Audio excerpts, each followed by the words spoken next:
এই গল্প শুধু ইতিহাস নয়, এটি ধৈর্য, তাওয়াক্কুল ও ক্ষমার এক অনন্য পথ।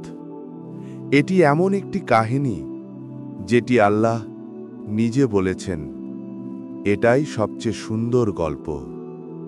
আল্লাহ বলেন, নাহনু নাকুসু আলাইকা আহসানাল কসস, অর্থ, আমি তোমার কাছে বর্ণনা করছি সর্বশ্রেষ্ঠ গল্প।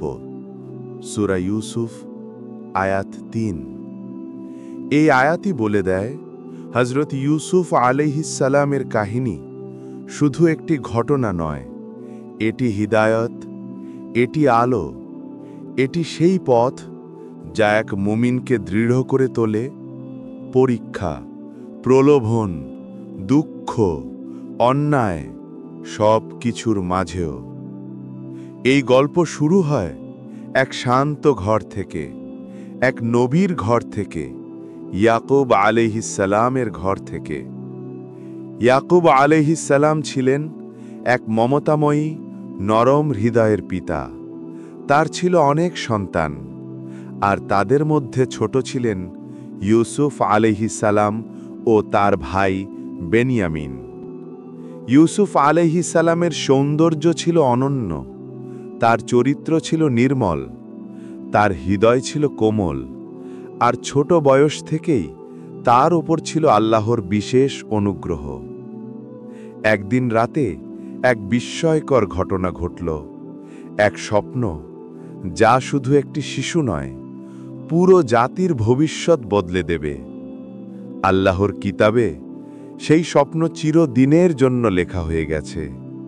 ইউসুফ আলাইহিস সালাম বললেন, ইন্নী রাআইতু আহাদা আশারা কাওকাবাও ওয়াশ-শামসা ওয়াল কমারা রাআইতুহুম লি সাজিদিন, অর্থ, আমি দেখেছি 11টি তারা, সূর্য ও চন্দ্র সবাই আমাকে সাজদা করছে।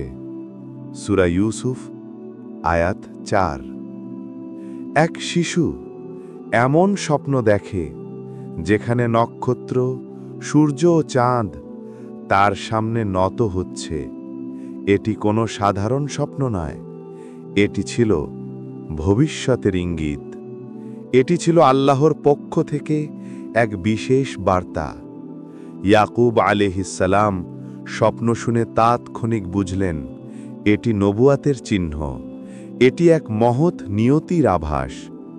তিনি তার ছেলেকে বললেন, সতর্ক করলেন, কারণ সব সত্য সবাইকে বলা যায় না।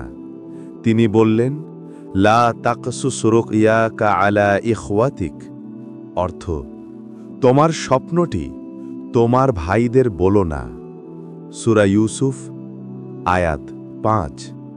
ইয়াকুব আলাইহিস সালাম জানতেন, সত্য কখনো কখনো ঈর্ষা জাগিয়ে তোলে, আর ঈর্ষা মানুষকে ধ্বংসের পথে ঠেলে দেয়।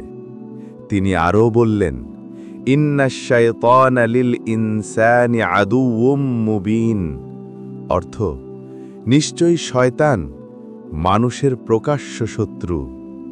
সূরা ইউসুফ আয়াত ৫।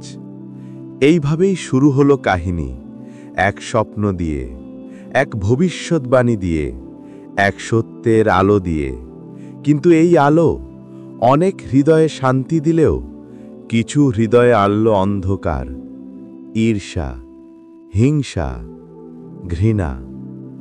এই গল্পের পরবর্তী অধ্যায় শুরু হবে সেই ঈর্ষার আগুন দিয়ে, যা ভাইদের হৃদয়ে জন্ম নিল এবং ধীরে ধীরে এক ভয়ঙ্কর সিদ্ধান্তে পৌঁছল।